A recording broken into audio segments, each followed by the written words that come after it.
says the following. عن أم المؤمنين أم عبد الله عائشة رضي الله عنها قالت قال رسول الله صلى الله عليه وسلم من أحدث في أمرنا هذا ما ليس منه فهو رد. We did it. Yeah. But I'm going to read it and just recap.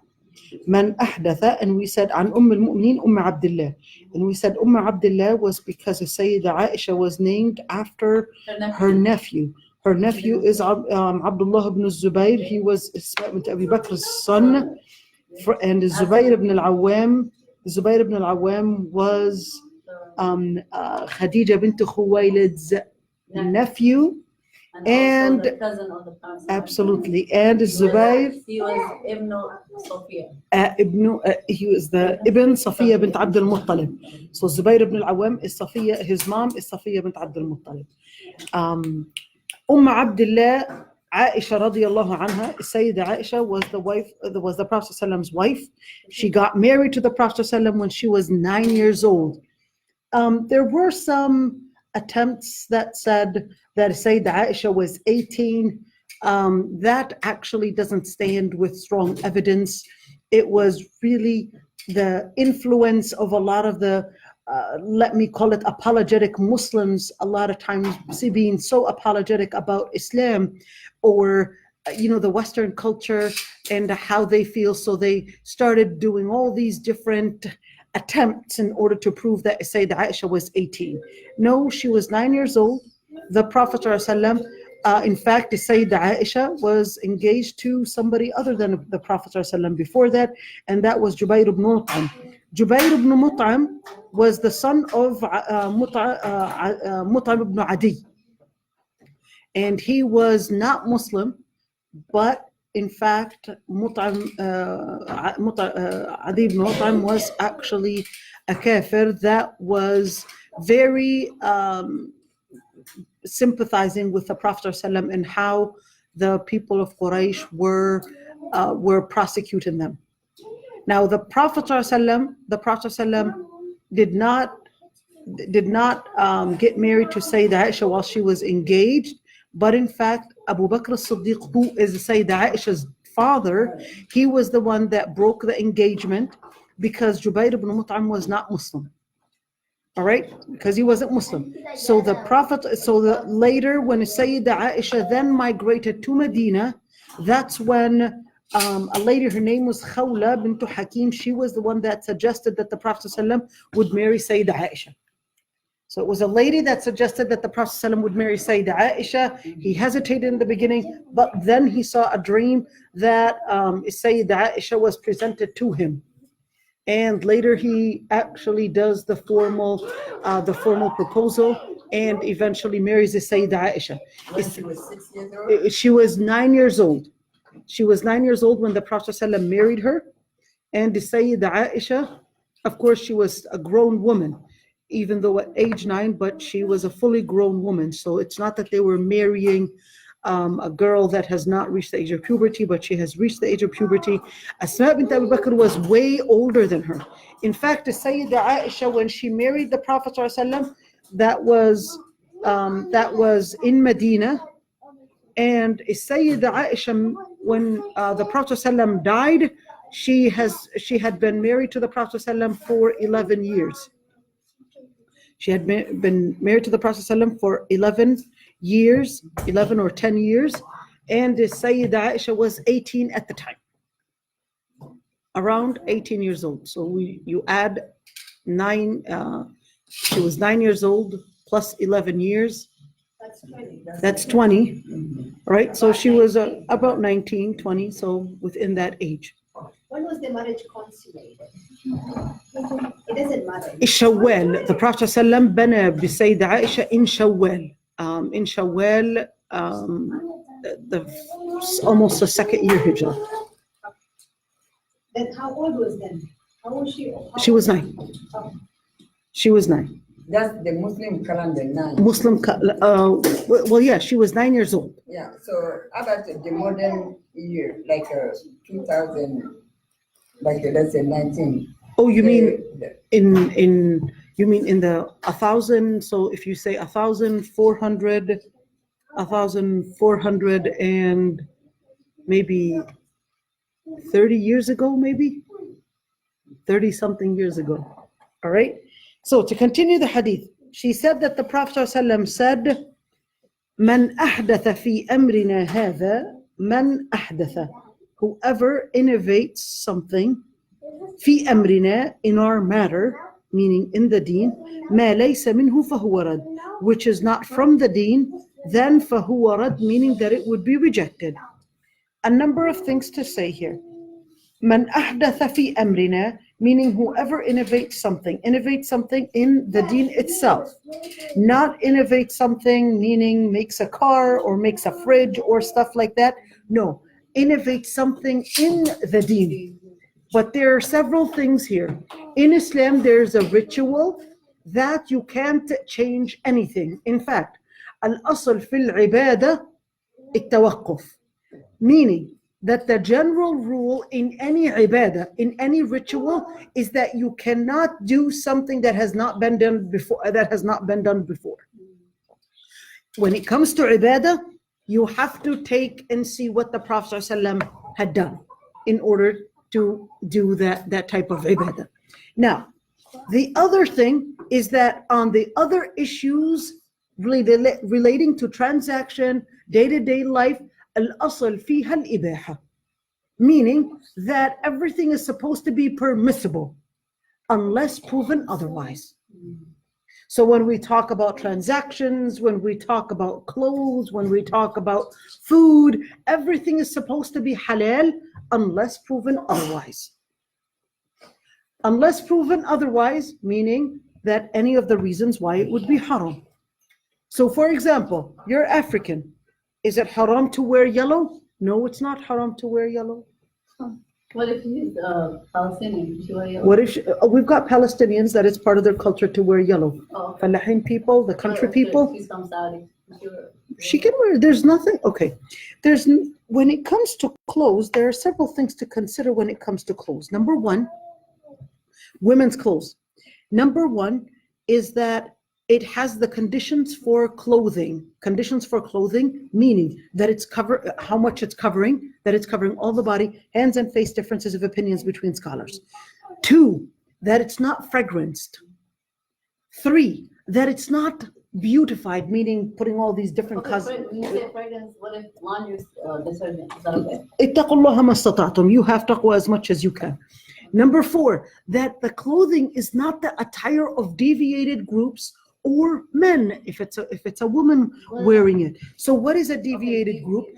Deviated groups meaning that such certain people or such way of wearing clothes is known to being an attire that is pretty much a culture for the deviated groups. Whether that deviated group, meaning deviated in their akhlaq or deviated in their deen. Deviated in their akhlaq, such as, for example, let's say a punk rock and roll Muslim group. Let's just assume, even though there is one, it's called taqwa rock and roll group. And the other part is deviated in the deen. Deviated in the deen could be a Muslim group deviated in the deen, where they dress in a certain way in order to, stand out from the community and appear, they're probably some cult or etc. That means if they're a deviated group, that would be haram to imitate. Number 3 or number 5, a very important thing to mention is that when we talk about clothes, a lot of it depends. When you look at deviated groups, who do you feel a part of? For example, many times people ask me, is piercing haram? This is a very important question. But piercing in itself, do I have a hadith that's telling me do not pierce? No. Do I have a certain ayah that's telling me about such a thing? Well, we do have an ayah in Surah Al-An'am where Iblis is actually swearing that he will order people to change the creation of Allah subhanahu wa ta'ala as an avenue to change people's hearts. Whether that's tattooing, or whether it's changing the way they look, or making them focus only on their looks, etc. And the list goes on, and under the name of beautification. Now, the other thing is is that there's a very important thing that Tahir ibn Ashur mentions. Tahir ibn Ashur is a Tunisian scholar, and this Tunisian scholar pointed something out which no other scholar pointed out before in his tafsir. It's called al-Tahrir wa tanwir. And what he said was, he said that the reason why Allah subhanahu wa ta'ala had actually forbid certain things, such as in nums meaning shaping the eyebrows or doing all these different things with the face, or even changing the teeth or tattooing. He said that it's not in itself that is necessarily haram, but there was a context that made it haram. And what was the context? He said the context was that was the attire of deviated women.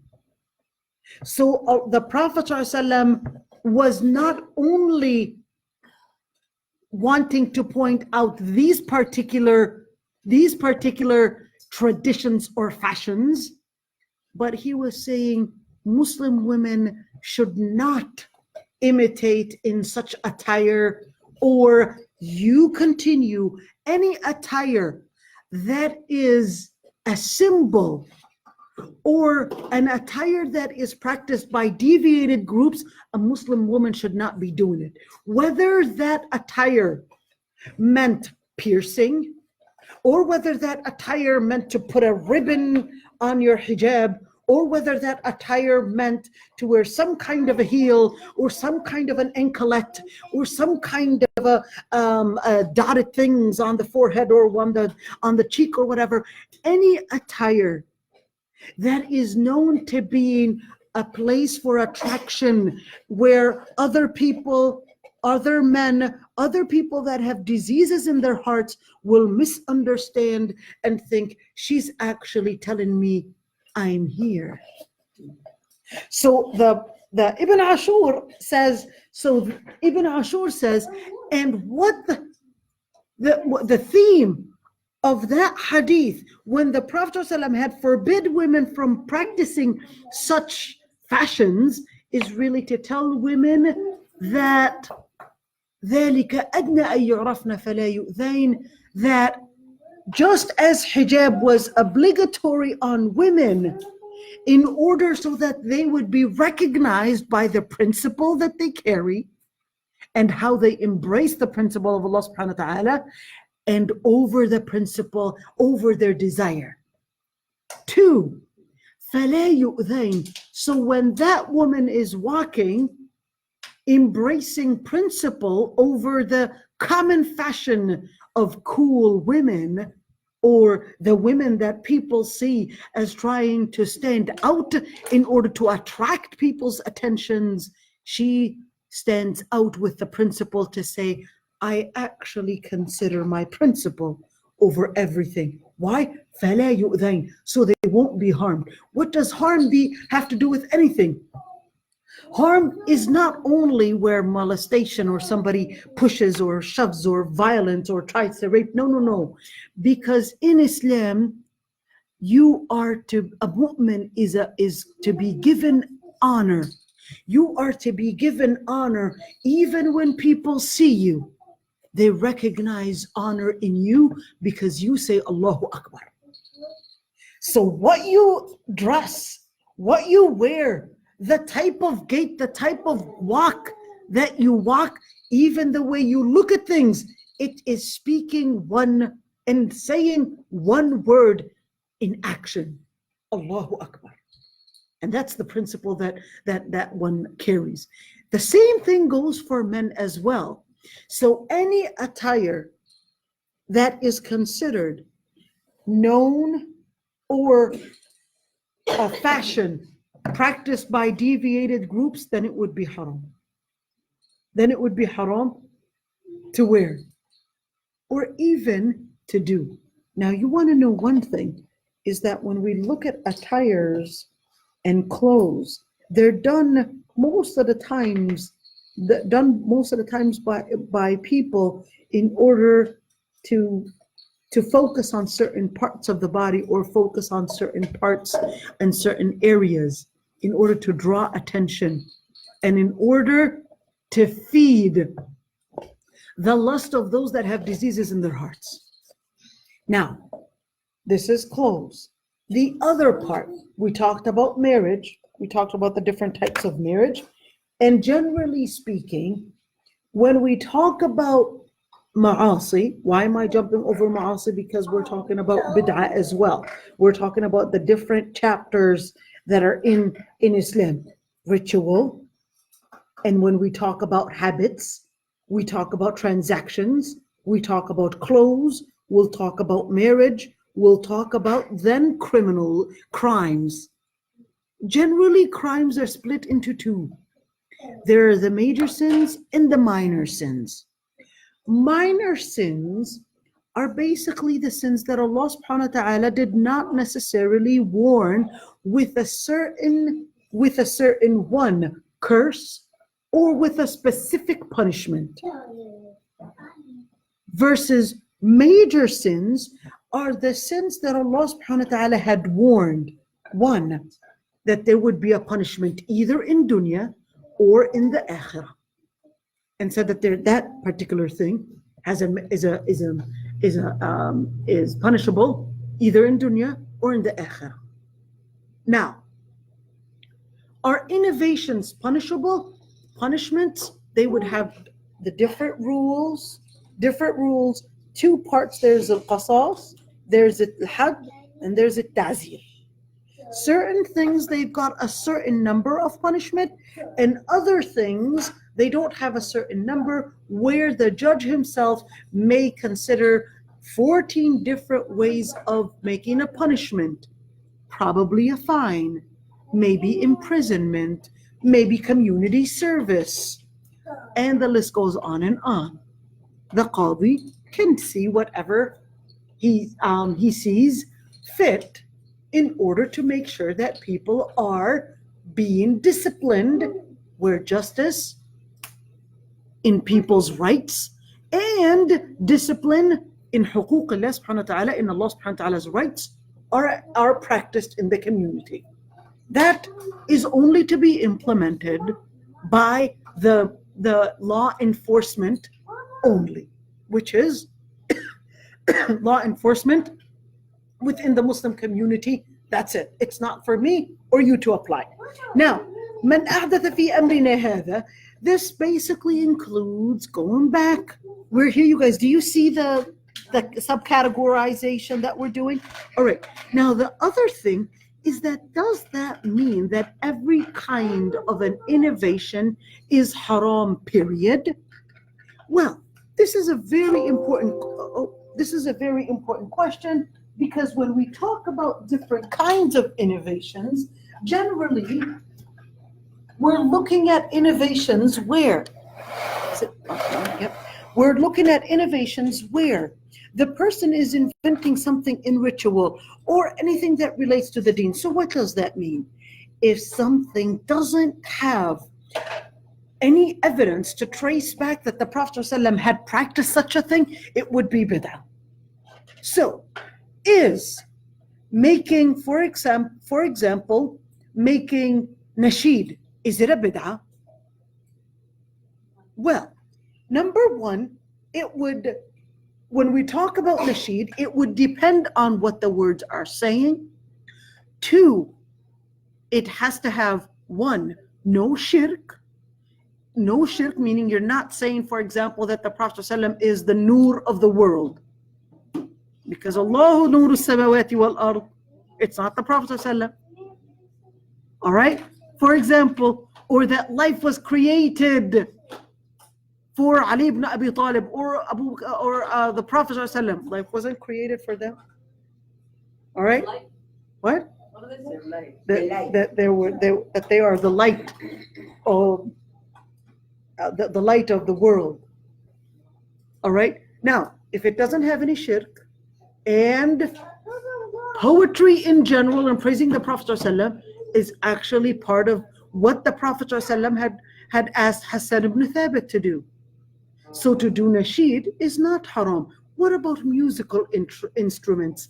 That's a long issue between scholars, specifically, and this is a very long issue because it was actually researched in the book of fiqh. In the book, it's called, they're usually called in the chapters of Is-Sama'.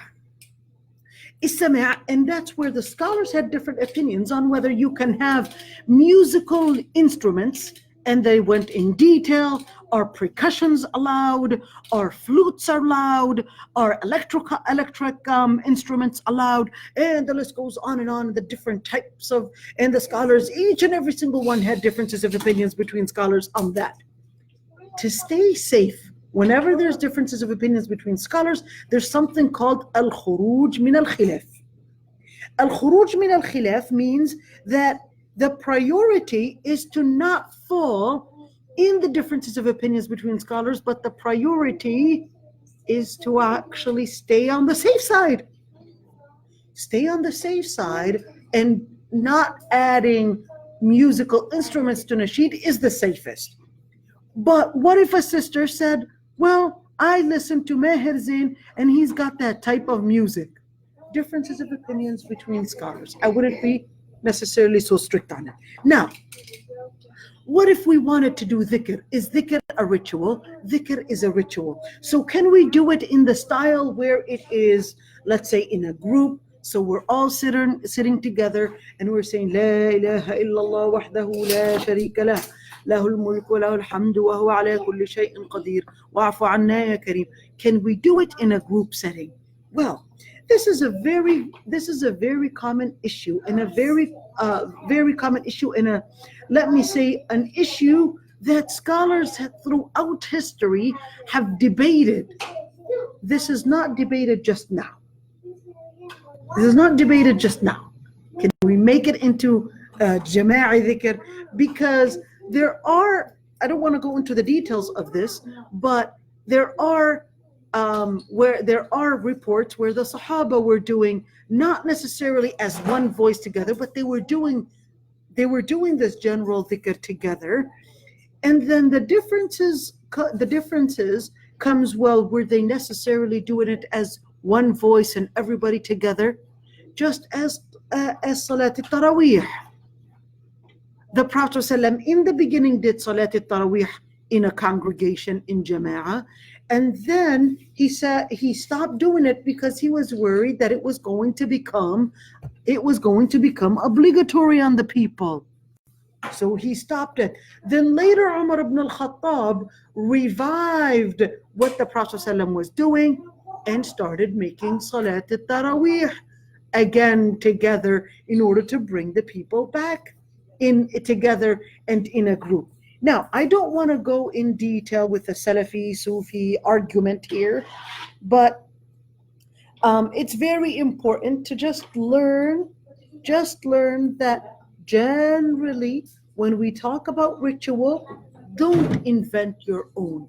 See and get the ilm in order to make sure that this was done by the Prophet ﷺ and not necessarily something that somebody just practiced. And especially during our time today, where we're seeing a lot of people taking and importing a lot of the different groups, whether it's the Zayn or whether it's the Buddhist or whether it's in Christians, and the list goes on, and under the name of trying to bring about a new spirituality. I remember one time I was giving a lecture at the U of M, and a girl there, the lecture was about spirituality in Islam, and a girl there came to me. She was so happy and excited to tell me that she is reading on Hinduism, and by reading on Hinduism, she had discovered what other scholars did not discover on Islamic spirituality. Musibah, catastrophe.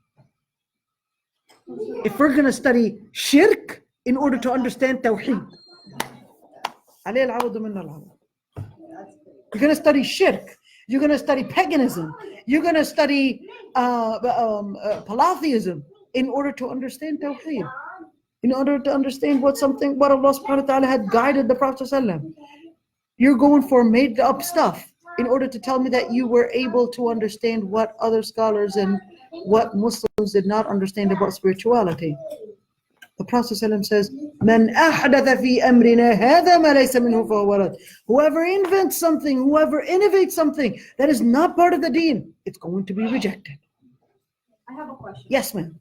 So is it part of the regular, like, is it the question, or is it part of regular, like the right way to, because for us, we do think about, you sit by yourself and you just do like the morning adhkar. Right. You can do as many as you want. You know what, Like, Ya Allah, by you just yourself, reminded private me. khalwa. Right. You know, I was actually listening to, I forgot what the guy's name is, but he's a YouTuber. I forgot something Ubaid. I forgot what his name was, but Saud Ubaid or Saud, something Saud. But what this guy does, he basically goes, you know, and does YouTube videos. But one of the YouTube videos that fascinated me was when he went to Mauritania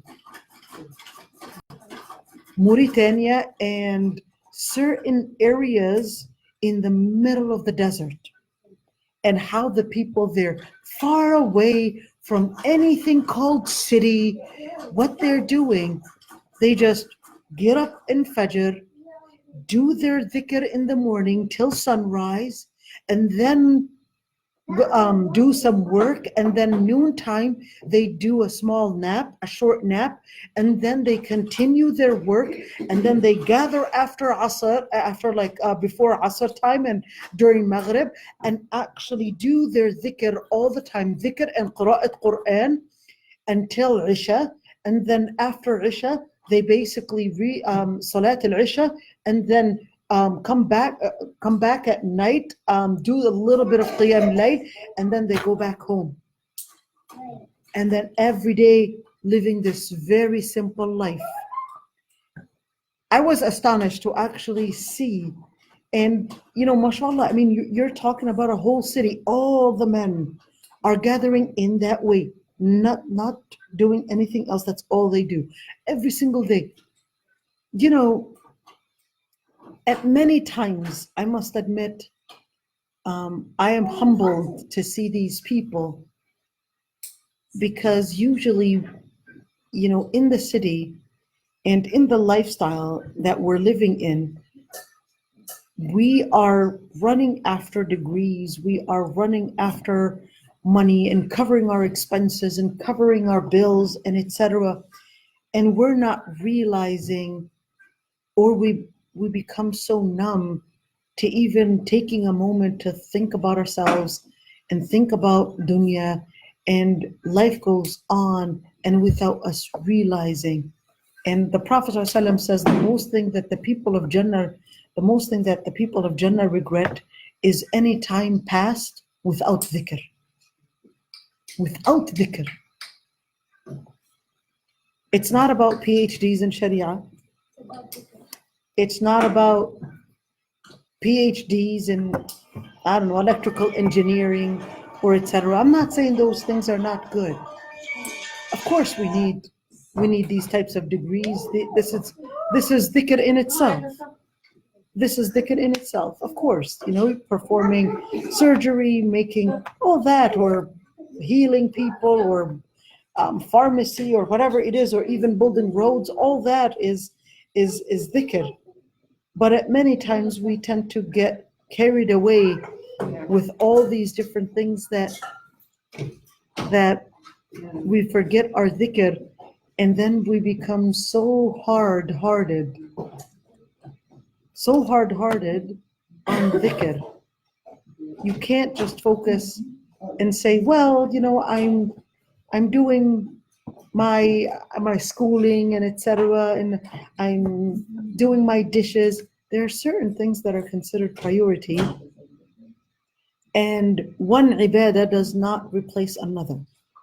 You can't say, well, I'm doing salah, therefore I don't need to make siyam. You can't say, well, I'm doing salah, therefore I don't need to do my zakah.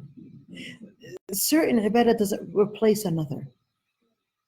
That is a ibadah, to, I don't know, build computers for, when you're doing it for the sake of Allah subhanahu wa ta'ala, etc. That is indeed ibadah. Or even teaching in Islamic school, or even in a non-Islamic school if you're teaching the good things.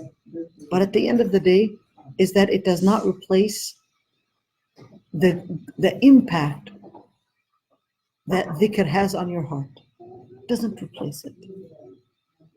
But can you sit and do zikr though? Can you like? You can sit. I'm not saying you can't. But dhikr is in everything. For example, if I think about dhikr before I come to class, I set my intentions. When I walk here, I ask Allah to make me, like I'm saying dhikr in everything that you're doing in life. Before you come, respecting the teacher, holding the It's all forms of dhikr. There's no doubt about that. Even the mother waking up for her child, the mother feeding her child, that's a form of dhikr. It's like having that compass, everything with Allah. Absolutely, it's a form of dhikr. Even the Prophet ﷺ actually says, وَفِي بُضْعِ أَحْدِكُمْ صَدَقَةٌ. And the Prophet ﷺ actually said in the hadith that even the fluid that you pass on to your wife is actually a sadaqah.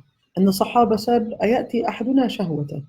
We actually perform something out of lust, and we would get a reward for it. And the Prophet ﷺ says, do you not see if you had done it in a haram thing, would you get sent for it? And they said yes. And he said, well, there you go. You get sadaqah right here. Just as if you were to do it in a haram relationship, you would get sent for it. Doing it in a halal relationship, you would get rewarded for it. And subhanAllah, the rahmah from Rabbil Alameen, it's amazing. But the oral dhikr is something that it's so sad to say and admit that many times it's associated with Sufism, even though dhikr is actually one of the most things that the Quran was encouraging the mu'mineen to do. It's so sad that it's just associated with Sufism. And then whenever somebody talks about dhikr, we would usually attribute them to being Sufi and not necessarily that this is part of Islam. It's actually Islam itself. When you're doing dhikr, you do dhikr in this life, in this right here. Allah subhanahu wa ta'ala will actually remember you and mention your name in the akhirah. We usually, in our own life, we usually feel so happy when your name was mentioned in some kind of a gathering or etc. And did she talk about me, or did they talk about me, and what did they mention? We're just so happy about it. Imagine if your dhikr, your name was mentioned with Allah subhanahu wa ta'ala, by Allah subhanahu wa ta'ala.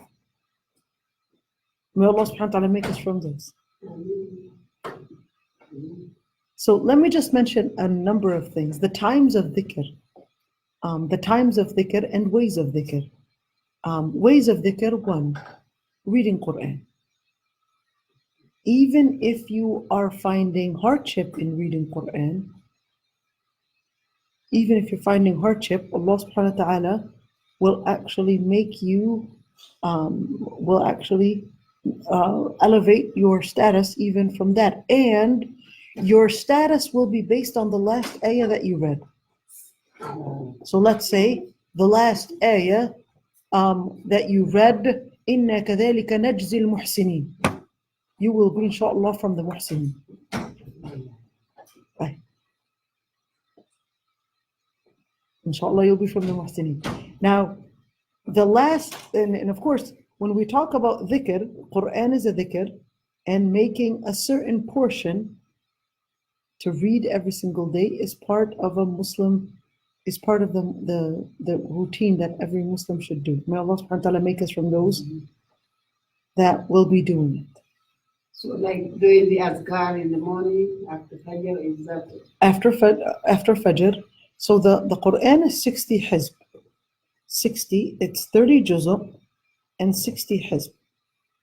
So 30 juz'u, meaning 30 partitions. Every partition has two hizb. Hizb is you could say another partition, a sub-partition. So if you consider reading one hizb in the morning and then the second hizb in the evening, that makes you that you read one juzuk per day. If you can't, at least read a page. At least, as much as you can. As much as you can. Do make it like a regimen that you practice. After reading Quran, being dhikr, then there's the dhikr where you do dhikr after Fajr, dhikr in the evening. Dhikr, certain adhkar. If you can't say these adhkar, you can actually find them on YouTube where they're recited by certain shuyukh, and you could see adhkar al-masa or adhkar al-sabah. Just listen to them. Just listen to them. You could actually find them online. And number 3 dhikr is as-salah. As-salah is a type of dhikr. Number 4 dhikr is doing, even if you just repeat the same word, subhanallah, subhanallah, subhanallah, or alhamdulillah, alhamdulillah, alhamdulillah, you could do that. Now, if you can't do, for example, let's say you wanted to count, you can count, and you can use the subhan, the beads. You can use the beads. And I like using the subhan because it helps you just remember. It becomes a habit. It becomes a habit, and you start remembering it. Your muscles, they become so active in doing this way that it just becomes a reminder. And doing that, although you've got some groups, we talked about that last time, got some groups that will say bid'ah, etc. But counting the number of tasbih, like the Prophet ﷺ in the hadith where Sayyidah Fatima complained that she wanted a servant, somebody to help her. So the Prophet ﷺ told her, would you want me to show you something even better than that? And he told her to do the tasbih 33 and the tahmeed 33 and the takbir 34. So when you look at that, there's a certain numbering to it. What is it? Allahu A'lam. It wasn't specified why these numbers, but the numbers were specified. What does it do? Or for example, there's a hadith that if the person says La ilaha illallah wahdahu la sharika lah lahul mulku wa lahul hamdu wa huwa ala kulli shay'in qadir 100 times during Fajr, that protects the person from the evils of shayateen and the evils of jinn. La ilaha illallah wahdahu la sharika lah lahul mulku wa lahul hamdu wa huwa ala kulli shay'in qadir. You want to do ruqya for anybody, you got to do this 100 times that morning. 100 in the morning, 100 in the evening. 100 in the morning. You can do 100 in the evening, but the ma'thur, and there are certain dhikr. There's a dhikr bil ma'thur and there's a dhikr that's not bil ma'thur. What is the difference? A dhikr bil ma'thur meaning that the Prophet ﷺ, he himself actually practiced that type of dhikr. He himself used to say those words. And there's a dhikr that's not ma'thur, that's not necessarily practiced by the Prophet ﷺ. For example, I might teach this young lady right here, every single day before you sleep, just say, Ya Allah, I love you, I'm going to obey you. For example, or Ya Allah, Ya Allah, make me a good Muslim, let's say. Or something that you feel based on her personality, you wanted her every single day to actually say before she sleeps. Every single day. Why? Because you felt that it would resonate with her personality more and the type of dhikr. That's not ma'thur, but can you do it? You can. In fact, there's this great author, and he's actually one of the scholars of hadith. He wrote the book Tuhfat al-Ashraf, and his name is al-Mizzi. Al-Mizzi, his uncle, al-Tahawi, was a Hanafi scholar, but his uncle taught him that every day to say, Allah can see me, Allah created me, Allah can see me. Allah created me, Allah can see me. So this child would every single day say, Allah created me and Allah can see me. He said, in the beginning, I was just a child and I would just repeat these words, but I didn't resonate with them. But it isn't until later that those words started resonating and they started radiating in my heart. Started radiating in my heart. In the beginning, it was just a word that I'm repeating. But over the years, repetition, and that's why even if you look at it, al-adhkar, is-salah, siyam, everything, there's a repetition to it. If you look at, we do salah 5 times a day. In the same movement. Allahu Akbar, Fatiha, Subhana Rabbi al-Azim, Subhana Rabbi al-A'la. Allahu Akbar, Fatiha. We're doing it several times, the same exact act. You would think if you would have brought some change and some modification, that it might actually become something better.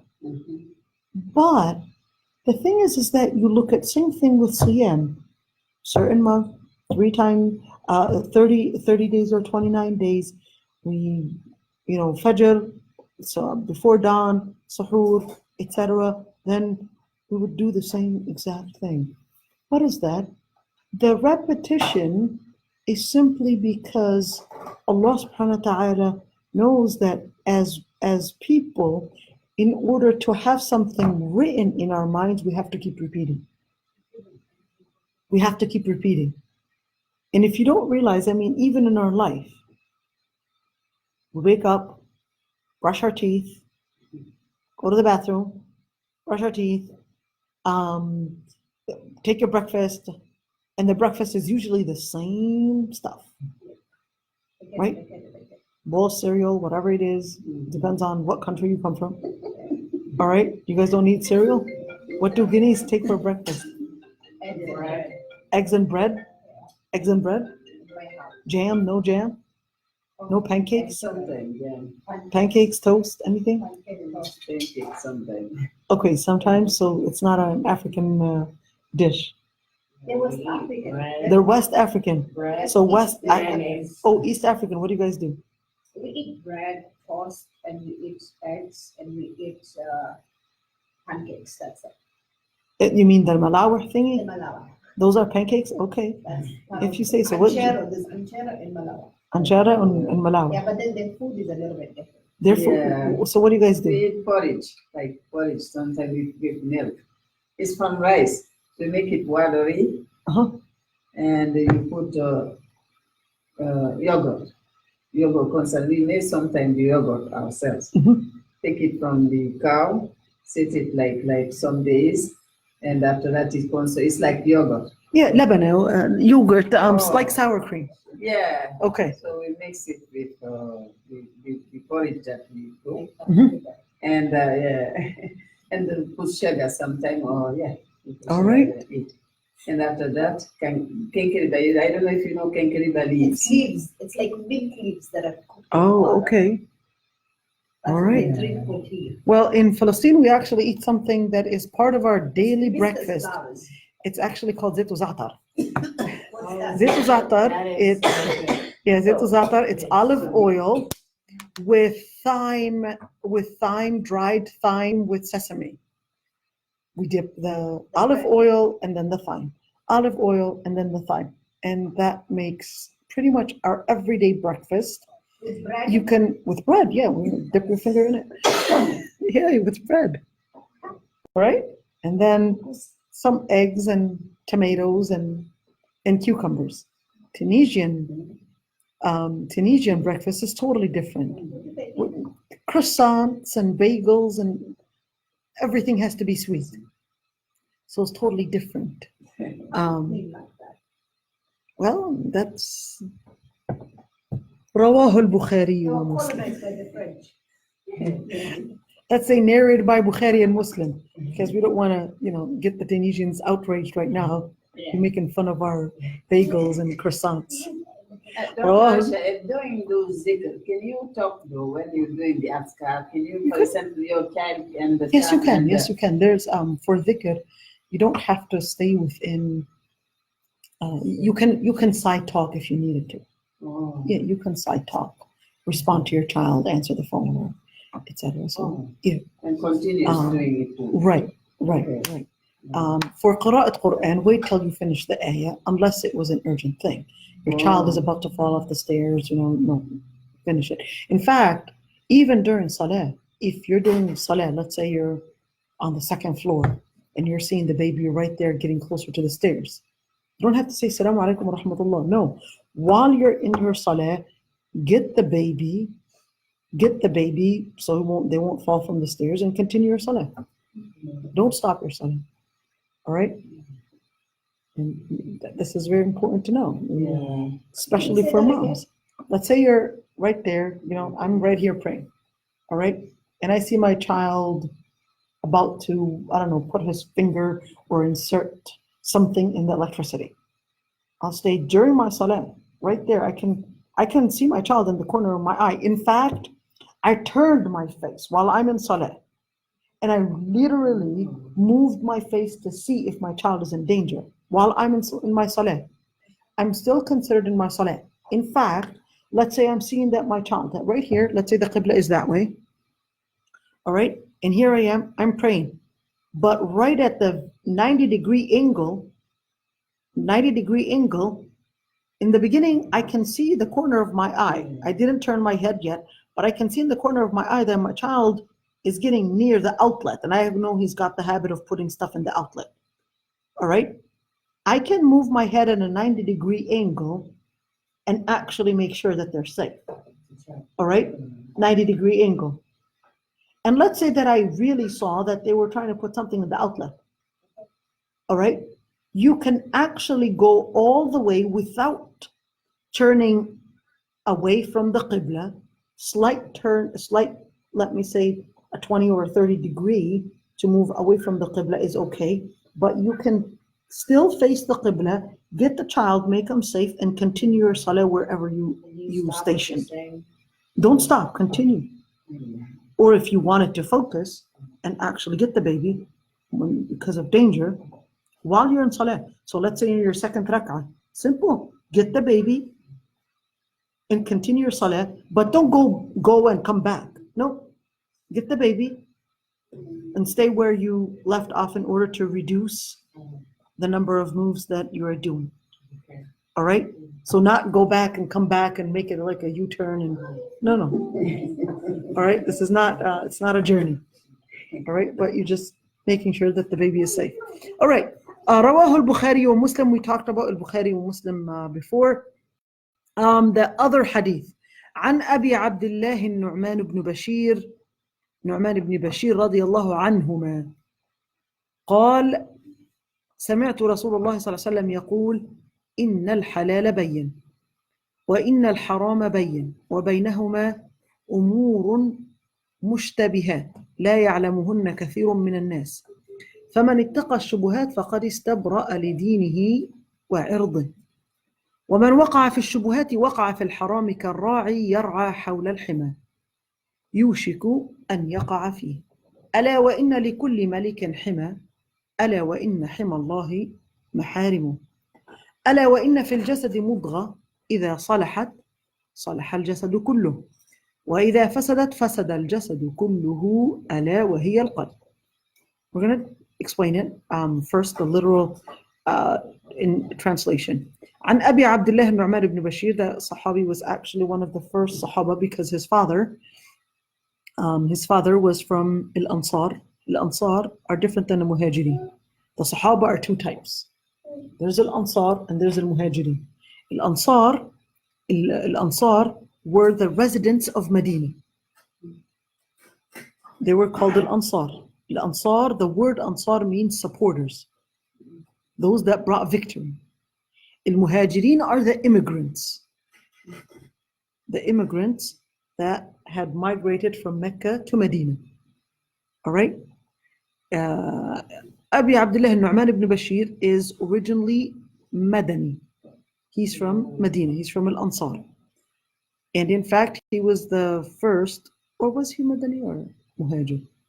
But he was the first to be born in Medina after what happened is that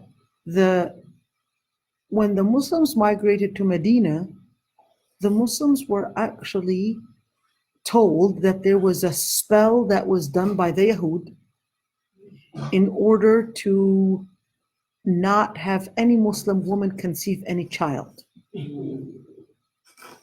And that every single child or any Muslim woman that gets pregnant, she's going to get a miscarriage. Many of the Muslims fell for it. So of course, well, they believed it, you know. And it was happening. Well, many of them didn't get pregnant, so they were, you know, it kind of coincided with all these rumors, so they kind of fell for it. All right, so Abdullah ibn Zubayr and Abu Abdullah al-Nu'man ibn Bashir were from the very first ones to be born. All right, were the very first ones to be born. And broke the Muslims were then, you know, when you just have one, it kind of breaks the spell. And you want to remember that the Muslims were really early in their Islam. So a lot of the different things, many people were still fresh, maybe, etc., and not afraid. All right. قال سمعت رسول الله صلى الله عليه وسلم يقول سمعت رسول الله. He said, I heard the Prophet ﷺ say, إِنَّ الْحَلَالَ بَيِّنٌ. Al-halal, the lawful things, are clear. We're going to get to what does it mean to be clear and what does it mean to not be clear. وَإِنَّ الْحَرَامَ بَيِّنٌ. And the haram things have been clarified. وَبَيْنَهُمَا أُمُورٌ مُشْتَبِهَاتٌ. And between these two categories, that is halal and haram, there are certain things mushtabihat. Mushtabihat meaning that they're a place of skepticism or gray areas. You're not really sure. لا يعلمهن كثير من الناس. Many people don't know its rulings. Who does? The scholars. All right? The scholars, the things you're not really sure about, you would go ask the scholar and he will tell you. Or some things may have differences of opinions and the scholar will tell you, what is it? All right? فَمَنِ اتَّقَى الشُّبُهَاتِ. When you didn't get access to a scholar, or you got access but you're not really sure.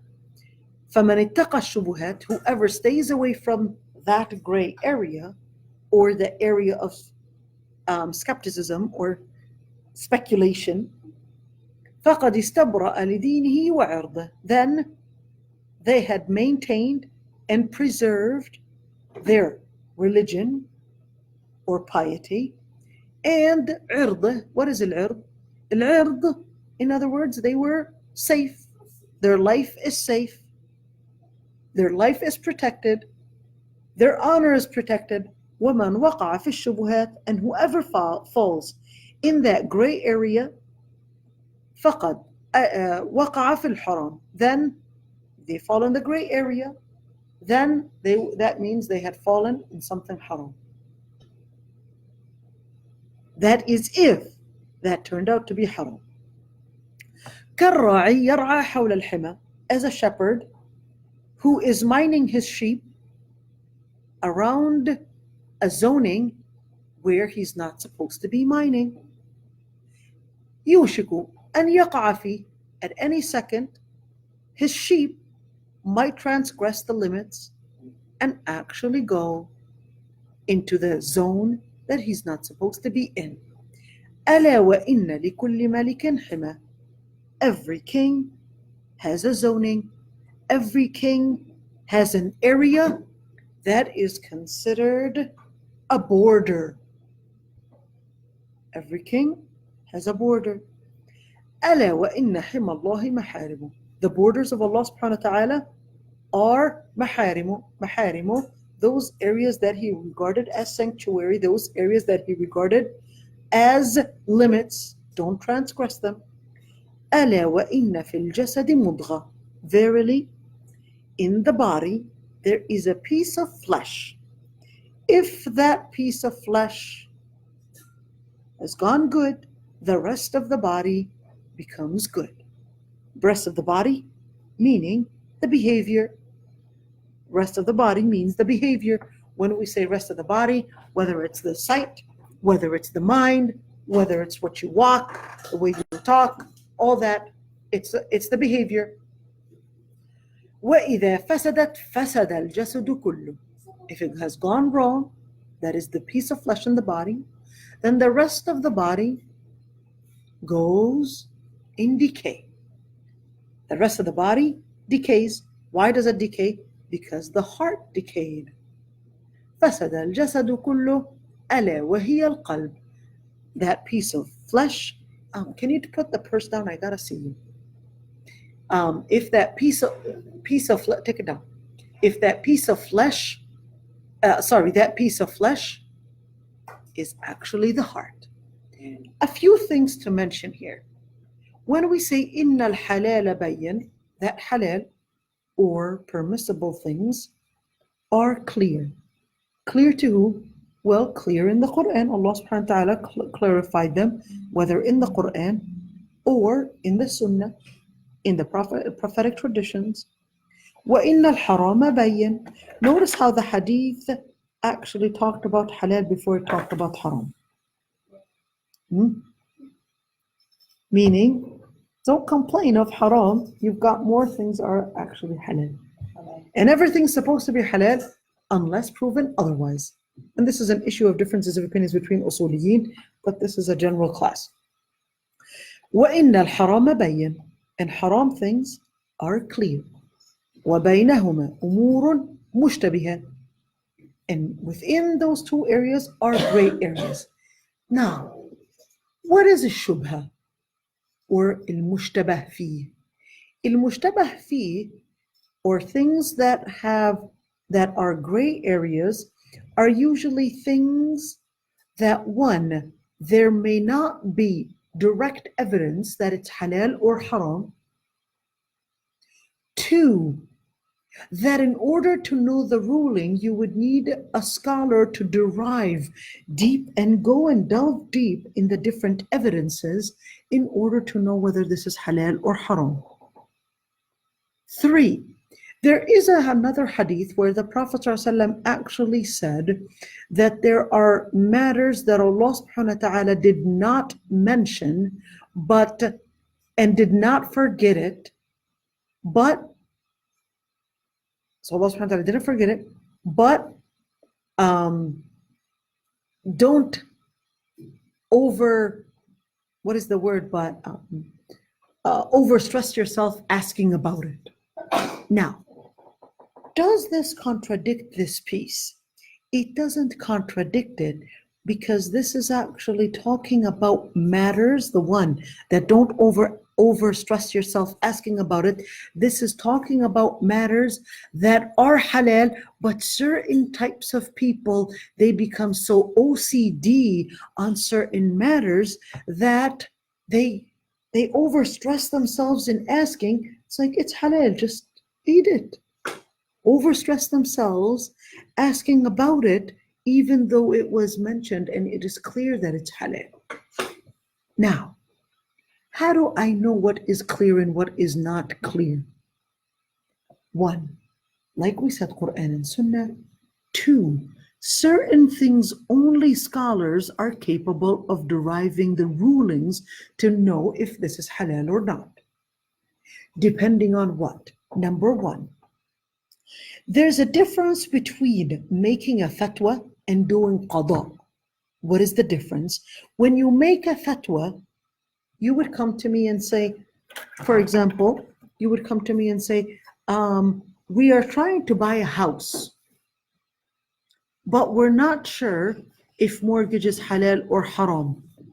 Can you look into the contract and see if it has any haram conditions on it, then we'll look into the contract and see if there's any riba, any interest, or any timing related, different things. Then we'll say, oh, this is a haram condition.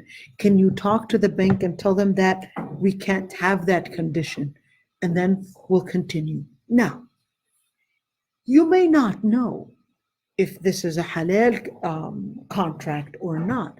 Who do you ask? You ask the specialist in order to help you know and derive the rulings related to mortgage, related to such and foods or whatever it is, because you don't know what the E numbers are. Should I just say, oh, it doesn't matter. Those E numbers don't matter. Nope, it's part of taqwa that you actually say, well, I really need to see if I'm eating something halal or not. Sometimes they might put, for example, fatty acids, and what they mean by it, something that is made of pork. So you might say, oh, it's just halal and move on. No, you need to make sure. What is it made from? Do I have any pork substance in it? And then you've got each and every single thing. Each and every single thing, you could actually go right now. It's all available online where they'll tell you every single E number, every single one of those. In fact, there are even apps where you can scan the barcode and it will tell you halal or haram. I took something because I couldn't find any option. I needed a prenatal pill, but I couldn't get anything. No, there are prenatal pills. No, there are prenatal Tablet, pills. right? There are prenatal pills that are, No. no, there are prenatal vitamins. You would call the 800 number on the box, and then you would ask them if that prenatal vitamin, if that gelatin is pork free or not.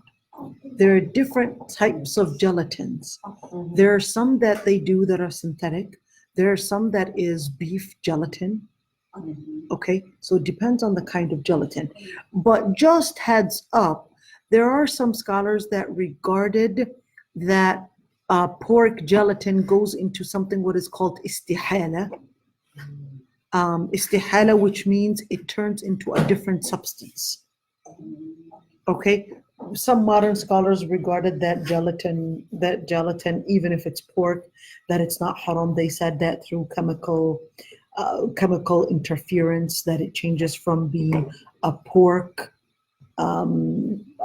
substance to being something else, just as when we change, for example, vinegar and make vinegar into an alcoholic beverage.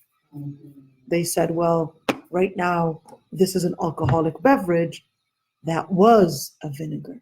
Now we change it to something else. This was grape juice.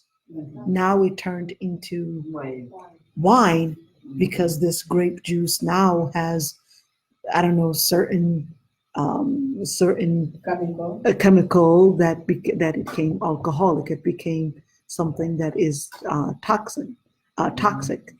So they'll actually do all the same thing with beer, which has 0.4, the percentage for the amount of alcohol. And not all, there's a difference between menthol and the difference between different kinds of alcohol. So it's not every CH is alcohol. Like, for example, when we look at, and a lot of things are actually named alcohol, but there's a difference between the ethanol and the methanol, because one is it doesn't intoxicate you, but it's just a substance in order to mudhiba, meaning that it's in order to dissolve certain chemicals. And the other one, I forgot whether it's the methanol or the ethanol. Ethanol is the alcohol. Which one? Ethanol. Ethanol is the alcohol. And the methanol then is the substance that is used in order to what's it called, to in order to dissolve certain chemicals, just like vanilla extract. Yeah. They put it in methanol in order to let that substance, there has to be a medium for it in order for you to have it, or else you can't have it as a block. You can't have it as a block, so they will blend it, and they'll actually put it in that. Anyhow, where was I? Okay, so al-amur al-mushtabihat, like I said, there are certain issues where different, or the other issue is the differences of opinions between scholars. The differences of opinions between scholars, I mentioned that there's a difference, sorry, I remembered what I was talking about, which is al-fatwa or al-qada. Il-fatwa is different because, I'm going to go back to it, sorry you guys, I kind of got off. Il-fatwa is when the person himself is asking the question. It may relate to others, but the person that is being asked doesn't necessarily have to go in detail. In detail, meaning asking about the other person. So let's say a sister comes over and she says, my husband is asking me not to go to the masjid. Is that halal or haram? So I would say, well, generally, you are supposed to obey your husband and not go to the masjid if he asked you not to, but it's haram for him to prevent you from going to the masjid. I got this phone call. Wait a minute. I got this phone call, and then one time a lady calls me up. So this lady says, my husband is taking away all my money, and my husband is constantly talking to his first wife, and even though he promised to divorce her, and he's calling his kids all the time, and he's totally ignoring me. So I said, well, sister, let me tell you one thing. First of all, at the time, that was almost 13 years ago, I said, it costs to call that country a lot of money. And based on what your husband is making, and based on his job, for sure he doesn't have the money to call that country for that many hours. It's not like today where we have WhatsApp. And although I responded to her, but 2 hours later, I get an angry phone call from a man. What fatwa did you give my wife? How can you give her wrong fatwa? You didn't even hear my side. All right? Now, my response was, there's a difference between al-fatwa and al-qada. Qada requires that I hear both sides. Fatwa, that's your responsibility to tell me the detail of the story. Your responsibility. Did you hide the information that your husband wanted you to stay home and not go to the masjid because your child has a fever? That's your responsibility to tell me in order to give a fair fatwa. All right? I can't know based on the information that you gave me. I told you it's haram for him to prevent you. But the guy, if he were to be there, he's like, I'm not preventing you from going to the masjid. I'm just telling you your child has a fever of 103. You don't need to go pray Jum'ah. Makes sense. Right? Makes sense. Now, the man, I said, first of all, I didn't have to listen to you, but I answered based on what she said. And he said, can you please listen to me? And I said, maybe I can get my husband involved and you can talk to him. Now, it took me some effort to convince my husband to accept the phone call. My husband is an author, has no time for phone calls. So he says, if you get yourself involved in these issues and you do marriage counseling, please, I'm an author, don't get me involved in this. After a lot of convincing, finally, I convinced him to take the phone call. The man says, your wife, she brainwashed my wife, even though I actually stood against her. But so the lady in the background is yelling and screaming, tell him that you hit me, tell him that you keep on hitting me, and tell him that you were hitting me on my head. So my husband says, did you beat your wife? He said, yes. He said, how did you beat your wife? He said, on her head, on her back, wherever my hand can lay. So my husband says, why would you do such a thing? He said, I was sleeping. He said, I was sleeping. And she calls my name, Abu Abdullah, but I didn't hear her. So right in front of me, I was actually sleeping, and gives me a fist right in front of my face, right in the middle of my forehead, right in the middle of my eyes. He said, I got up to the mirror just to see if I can still see or not. He said, I was so much in pain that indeed, wherever my hand can lay is where that fist landed. I like his honesty. So, you know, if you don't hear two sides of the story, this is qada. Yeah. I don't want to say the details, but this is qada. You hear both sides. If you hear one side, in the beginning, you guys thought, oh, he's beating her. I was like, yeah, I did. But it isn't until you knew that she was the one that was actually doing domestic violence. Do I necessarily agree with the way that he reacted? All right. Do I necessarily agree with that? But there's a certain context that we have to go and learn about before we give the qada. Al-qada is different than fatwa. For fatwa, there are several things that lies on the mustafti. The mustafti is the person. Number one, learn about your deen in order to reduce the questions. That's number one. Learn. Take the time to learn about the deen in order to learn about what issues must be known. When you go to the doctor, the questions that they ask you are fever, diarrhea, stomach aches, vision, or certain dizziness, etc. Those are the symptoms that you know already what to look for. Well, in Islam, you also have to do your homework in order to see what are some of the issues that I have to know about, or I have to let that scholar know about in order to help me make the right decision.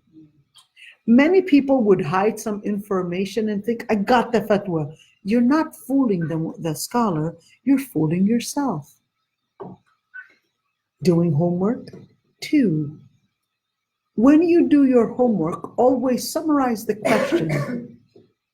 Summarize the question, because if you don't summarize the question, many times people will spend hours going in detail and giving a lot of private information that is not necessary to share about yourself. Don't share everything, no matter who that person was. And especially if it's a husband and wife issue. You have to know more details about your Islam in order to know what pieces of information to share, in order to preserve your privacy, and in order to give and share the information that is needed for the fatwa. 4, when you want to ask the question, it would be very important to write down the question, especially if you're doing a phone call. Because you can go in details and details, and many will go into this storytelling. I remember one time I got a phone call, a 4-hour phone call. The lady began her story by telling me about the day she met her husband, got her first baby, and then got her second baby and the results of the pregnancy and how her pregnancy went in order to finally ask the question about the spotting she is dealing with at that fourth pregnancy. 4 hours. And I was telling every 5 minutes, can we get to the question? Yes, yes, yes, I'm trying to get there. Wallahi al-Azim, this is real. This is real. And you didn't want to hang up though, but it will be.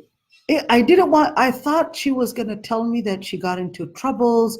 You know, you would assume it's gonna be there. So I put myself on mute until the lady would finish. I did work the house and finished everything. And I mean, literally everything. And the story just to get finally, whether that's by spotting, That's patience. is a period or istihada, or whether it's postpartum. And that's why right now, I usually do, when people, a lot of times I would get phone calls, I would say, I've got 5 minutes, I've got 10 minutes, just to tell people, this is how much time you've got in order to ask the question. So they could totally summarize it. Because that happens a lot. Even when qada, when women and are having some troubles with their husbands, they would go a lot of storytelling.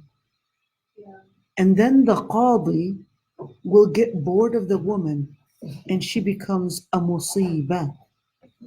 He will be musibah and she will be musibah. Musib meaning right, and her musibah meaning a catastrophe. Musib and musibah, it's The opposite. no, musib actually means right, and musibah actually means right. But just like when you say weather and weather, all right? So musibah can also mean a catastrophe too, the same exact word. Yes. The same exact word can mean right, and the same exact word can be a catastrophe. It depends That's on how you what use it. That's what really do. Musiba, like a big catastrophe. Catastrophe.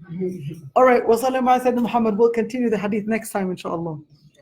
Assalamu alaikum. Are you out of line?